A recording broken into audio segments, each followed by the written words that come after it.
하나님, 오늘도 이른 새벽잠을 깨우시어 기도의 자리로 나오게 하시니 감사합니다.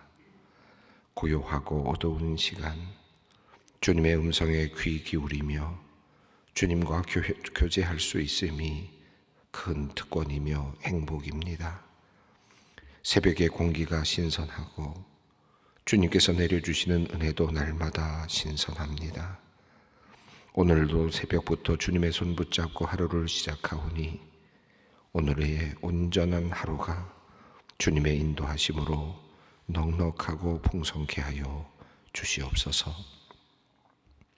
사랑의 주님, 따스한 봄 햇살 아래 아름답게 피어나는 꽃들을 보며 우리의 신앙을 되돌아봅니다.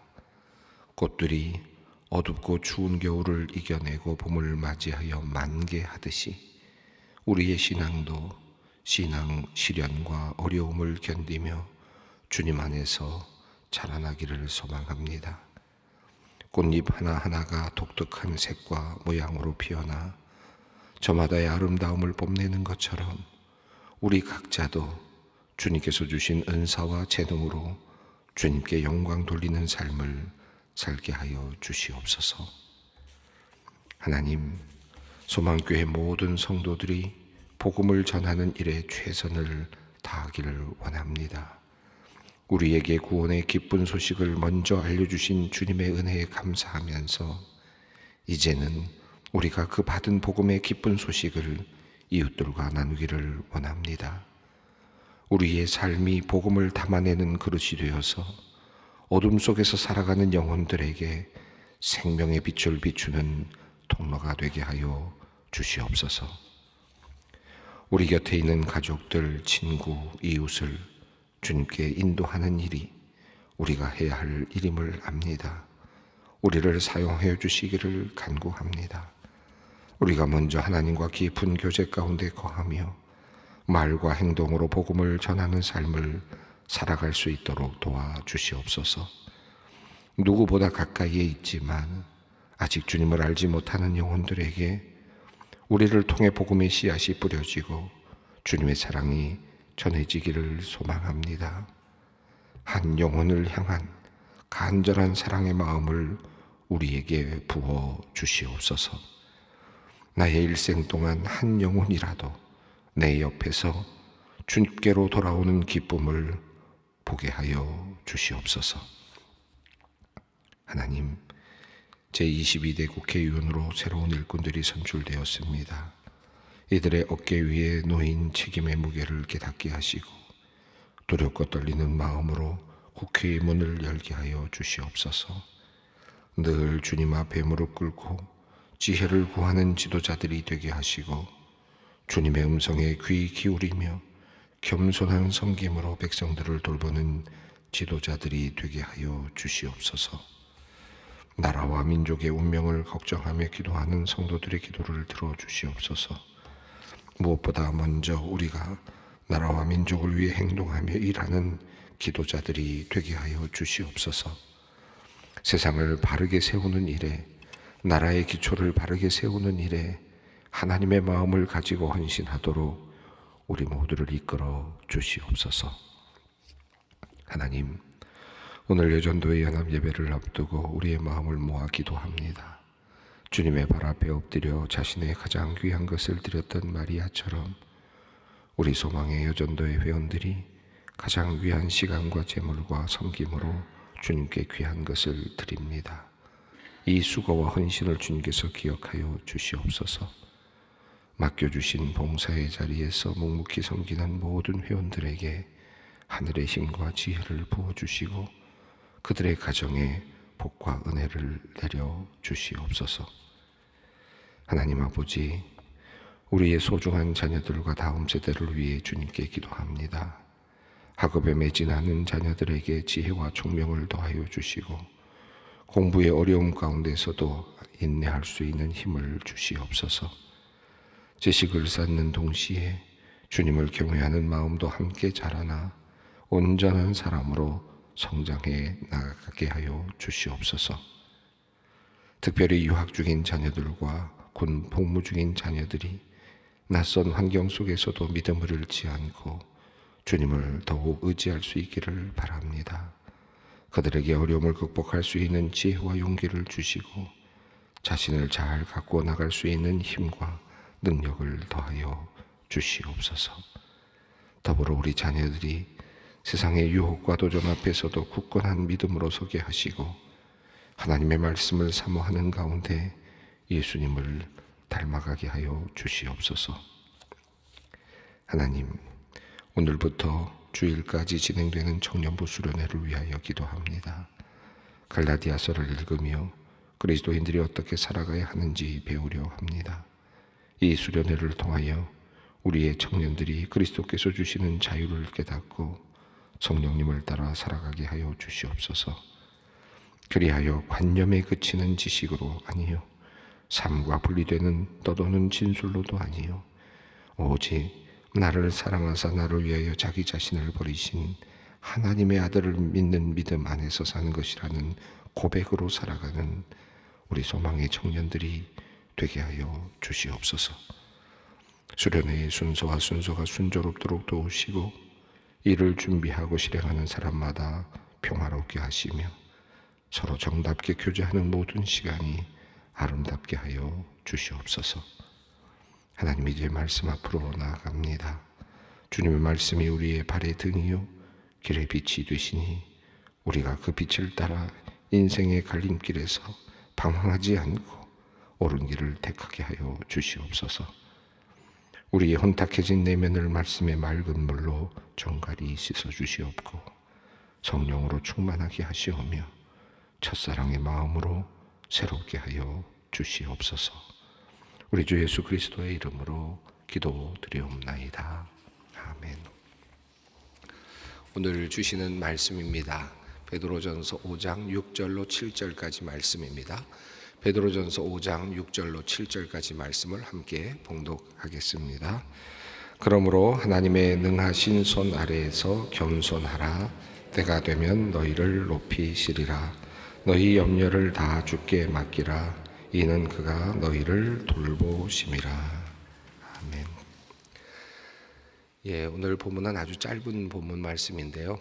이 본문 말씀은 그냥 이 본문 말씀으로만 읽으면 평범하게 다가오는 말씀이면서 또 그러면서도 잔잔하게 우리에게 주시는 말씀으로 또 이렇게 느껴집니다. 그런데 우선적으로 이 말씀은 이 고난이라고 하는 그 큰 흐름 속에서 보아야 하는 말씀입니다. 우선적으로 이 말씀을 두 가지 갈래로 보는 것이 좋겠는데요. 첫 번째는 그리스도인으로서 그리스도를 믿는 것 때문에 고난을 당하는 그런 상황 속에서 우리가 그것을 어떻게 받아들일 것인가 하는 것이 첫 번째이고, 이것이 본래 목적입니다. 이 본문에 베드로전서가 우리에게 주고 있는 말씀의 본뜻이고요. 그 다음에 이 말씀으로부터 유추해서 우리들의 삶 속에서 나타나고 있는 고난들을 또 어떻게 받아들일 것인가 하는 그런 관점에서 본문을 살펴보는 것이 좋겠습니다. 첫 번째로 말씀드린 것은 우리가 지금까지 살펴왔지만 지금 이 베드로전서는 고난을 지금 예상하고 있습니다. 그 고난은 단지 그냥 살아가면서 얻는 그런 삶의 고난이 아니고 예수 그리스도를 믿는다는 이유 때문에 받게 되는 고난, 박해, 그리고 또 죽음, 순교입니다. 베드로 자신도 이미 자신의 앞에 그것이 놓여 있는 것을 보고 있습니다. 자, 그러면서 이 그리스도를 믿는 신앙 때문에 고난을 당하고 박해를 당하고 순교까지 당해야 되는 것이 어떤 의미가 있는가? 그럼에도 불구하고 우리는 그리스도를 따라가야 하는가? 그럼에도 불구하고 우리가 신앙생활을 해야 하는가? 하는 질문에 대한 답을 주고 있지 않습니까? 우선 고난이 왔을 때, 박해가 왔을 때 이상히 여기지 말라. 이것은 그리스도인으로서 당연한 가야 될 길이다 라는 말도 우리가 함께 읽어보았고 또 그 내용을 함께 또 묵상해 보았습니다. 더 나아가서 도리어 이것은 하나님의 나라에 들어갈 영광스러운 그런 일이기 때문에, 또 하나님의 나라에 설 때 우리가 영광을 얻는 것이기 때문에 이 어떤 고난을 받을 때, 그리스도 때문에 고난을 받을 때 우리는 도리어 기뻐할 일이다 라는 말씀도 우리가 보았습니다. 더 나아가서 이것은 하나님의 영이 우리와 함께하고 우리 위에 계시는 것이기 때문에 그 고난의 자리에 하나님이 함께 계시다는 믿음을 가지고 이것은 복된 일이다 라고 생각하라, 이렇게 말씀을 또 하셨죠. 그리고 더 나아가서 이제 이것은 이 고난은 하나님께서 우리를 정결하게 만드시는 그러한 불이다. 우리를 심판을 통해서 정결하게 만들어 가시는 바로 이 불이다. 그러므로 우리가 이것을 잘 통과할 때 그때 우리에게 영광이 있다. 이런 말씀도 우리가 함께 읽었습니다.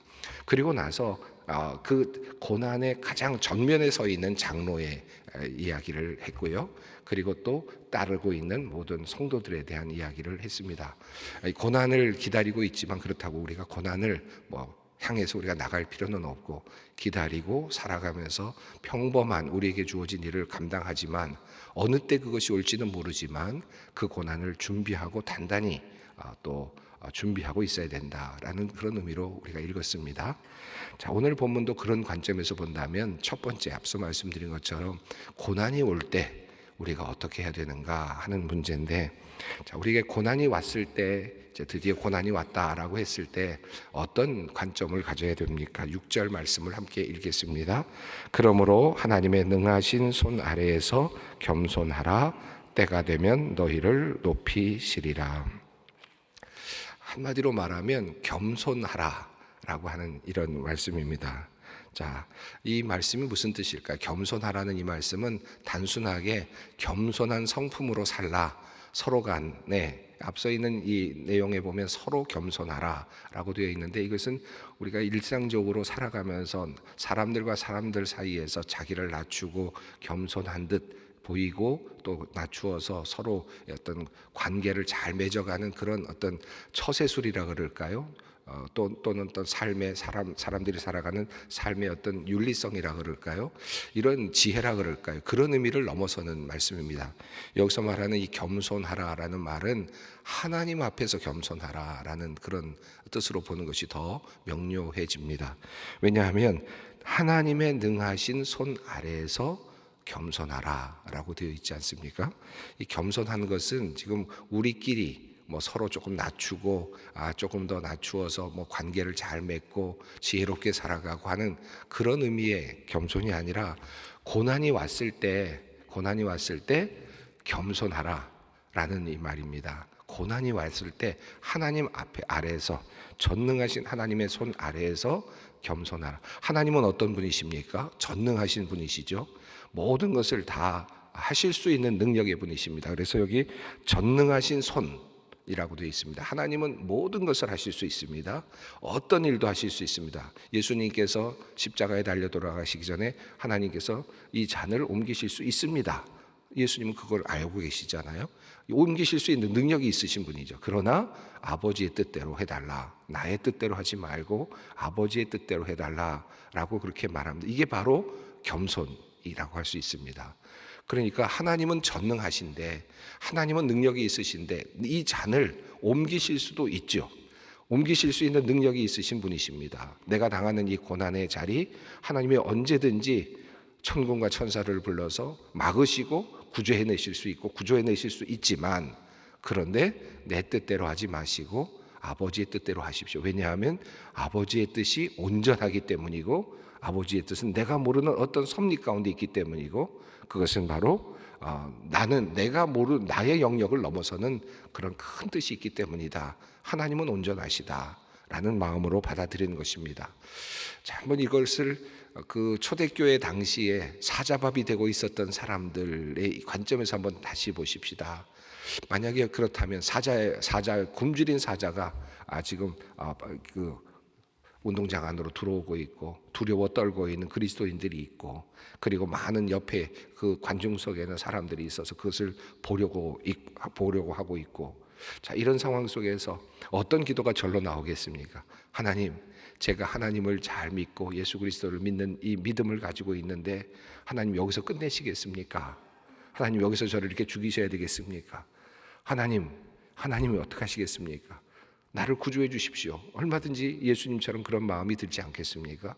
하나님이시라면 왜 이런 곳에 나를 두십니까? 라는 반항도 나올 수 있지 않겠습니까?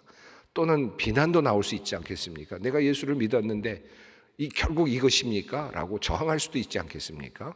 자, 그런 저항 또는 반항 이런 것들이 있다면 그것은 교만이 되는 것이다. 다시 말하면 하나님의 전능하신 손에서부터 이것이 왔다. 라고 깨닫고 그 고난 속에서도 그것을 받아들이는 것이다. 이것이 바로 겸손입니다. 하나님의 손 안에서 전능하신 하나님이 이것을 디자인하시고 이것을 이끌고 가시기 때문에 하나님은 큰 뜻이 있으시다라는 믿음을 가지고 죽음 앞에서도 어떠한 박해 앞에서도 하나님으로부터 온 것이다, 하나님의 손으로부터 온 것이라는 것을 인정하고 받아들이는 것, 이것이 바로 겸손이라는 표현으로 그렇게 이 표현이 되어 있다고 할 수 있겠습니다. 하나님의 뜻이 있다, 다 하나님의 뜻 가운데 있다.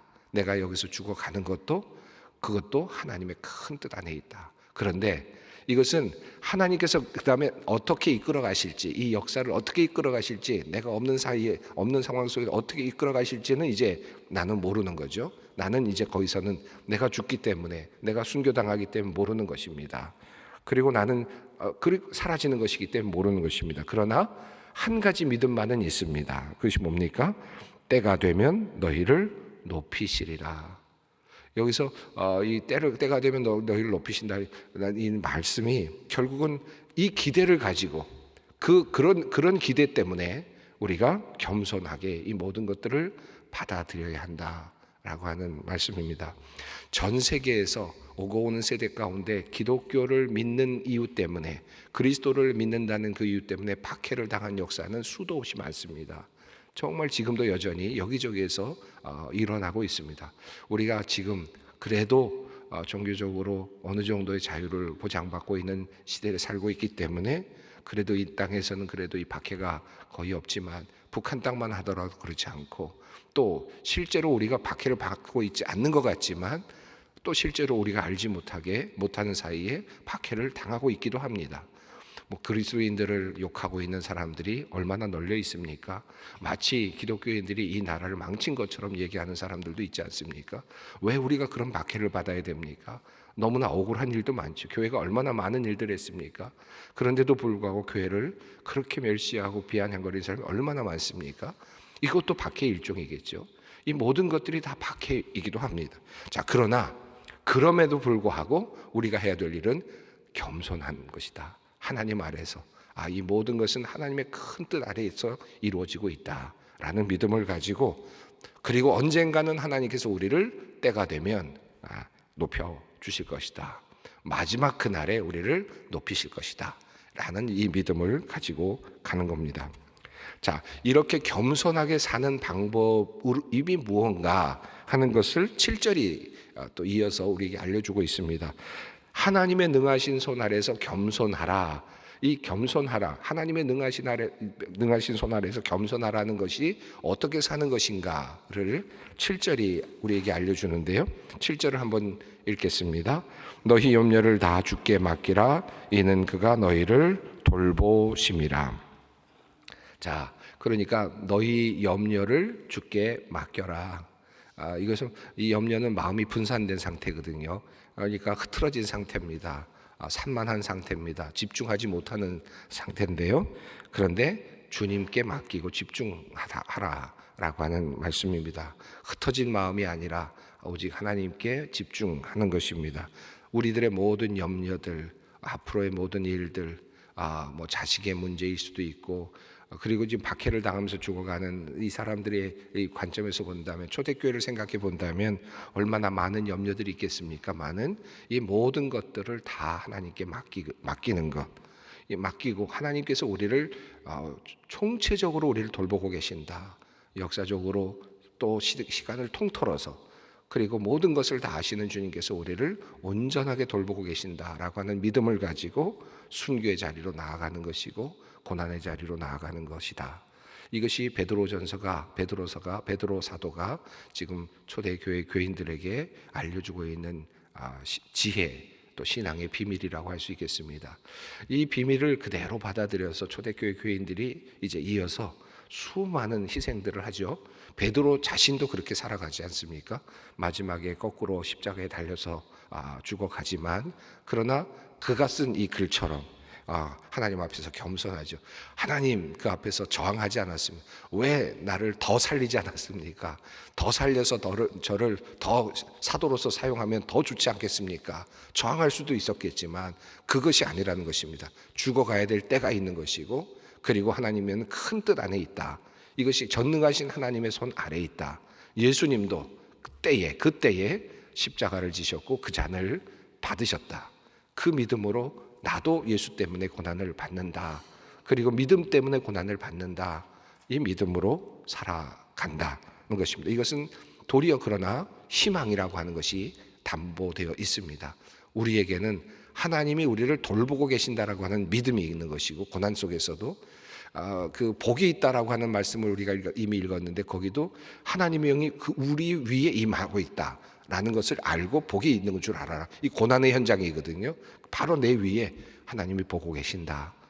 이 스데반이 돌에 맞아 죽을 때 주님께서 하늘에서 일어서 계시는 그런 모습으로 표현이 되고 있지 않습니까? 하나님이 예수님께서 보고 계시는 그 자리에서 영광스러운 주님을 바라보면서 스데반이 용서하면서 죽지 않습니까? 그 고난의 현장이지만 하나님이 위에 계시는 것을 보고 있는, 눈이 열려서 그것을 보고 있으면서 고난을 담담히 받아내는, 그리고 그 스데반이 죽는 과정에서 그 옆에 있었던 사울이 결과적으로는 미래의 일꾼으로 준비되지 않습니까? 마땅하게 여겼던 사울이 결과적으로는 그것을 보았던 기억, 그리고 자기가 그렇게 박해했던 기억이 결국은 그를 사도로 만들어서 하나님의 놀라운 역사를 이루어갔습니다. 스데반은 이미 일찍 죽었지만 고난의 현장에서 하나님께서는 그 스데반의 죽음을 통과시키면서 스데반은 구원하시고 새로운 바울을 일으키셔서 그 바울을 통해서 역사를 또 이루어 가셨지 않습니까? 이거 우리가 알 수가 없는 거거든요. 성경은 아주 단편적인 것들만 우리에게 알려주고 있지만 우리는 그것을 통해서 유추해서 큰 것을 볼 수 있어야 할 것 같습니다. 이것은 이제 1차적으로 우리가 하나님의 이름 또 예수 그리스도를 믿는다는 이유 때문에 고난을 받는 사람들을 향한 지혜의 말씀이라고 할 수 있겠습니다. 베드로 사도가 우리에게 주고 있는 이 말씀이죠. 그런데 이 말씀을 우리가 또 다른 면에서 두 번째로 볼 수 있는 것은, 사실 우리가 살아가면서 여러 가지 어려운 상황들을 경험합니다. 인생의 경험들이 많이 있죠. 아이들, 자녀의 문제, 또는 가정의 문제, 사업의 문제, 여러 가지 문제들이 있고, 나름대로는 바르게 살고 정직하게 살고, 그리고 또 깨끗하게 살려고 노력하고, 사업도 제대로 바르게 하려고 하고, 여러 가지로 노력하지만 그럼에도 불구하고 우리에게 병마가 찾아오거나 때로는 여러 가지 어려운 문제들이 찾아올 때가 있지 않습니까? 이런 경우들은 또 우리가 어떻게 생각해야 되느냐? 6절과 7절이 오늘 말씀은 어찌 보면 우리가 이런 그리스도라는 이름 때문에 고난을 당하는 것, 순교의 자리까지 가는 것이 1차적인 우리에게 주시는 말씀이지만, 이 말씀 속에서 우리는 모든 우리들의 삶에서 일어나는 모든 문제들을 적용할 수 있을 것이다 라고 생각이 듭니다. 우리가 어려움을 당할 때 왜 나에게 병이 왔습니까? 나 예수 잘 믿었는데, 12절 생활도 잘했는데, 교회 빠지지도 않았는데 왜 나에게 암을 주십니까? 왜 나에게 어려움을 주십니까? 왜 나의 자녀가 일찍 떠났습니까? 왜 나의 부모님이 일찍 나는 보내야만 됐습니까? 왜 이런 일이 일어났습니까? 하나님 뭐 하시는 겁니까? 하나님 왜 나를 이렇게 망가뜨리십니까? 저항할 수 있잖아요. 그래서 이 저항이 교만이 된다라는 겁니다.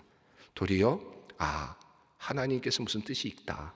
전능하신 하나님이신데, 나를 사랑하시는 하나님이신데, 그런데 하나님 못할 것이 없으신 하나님이신데, 그럼에도 불구하고 이렇게 하신 이유는 뭔가 뜻이 있다. 나는 다 모르죠. 우리는 알 수 없습니다. 그런데 그 뜻은 나중에 하나님의 나라에 갔을 때 우리가 마침내 깨닫게 될 것이고, 그랬군요 라고 말할 수 있을지 모르겠어요. 아마 그럴 것이라고 좀 믿습니다. 그러므로 어떤 상황 속에서도 겸손하라. 하나님께서 뜻이 있다. 전능하신 하나님께서 뜻이 있다. 마지막이 되면 우리를 이제 높이실 것이고, 그리고 우리에게 모든 것을 알 수 있도록 눈을 열어주실 것이다. 이 믿음으로 살아가는 것입니다. 그러므로 우리는 이 땅에서 염려를 주께 맡기는 거죠. 어떤 상황 속에서도 하나님께서 나에게 이런 일을 하시는 이유는 있다. 이런 믿음으로, 그리고 언젠가는 알게 해주실 것이다. 그리고 나는 이것을 따라간다. 염려하지 말자. 다 맡기자.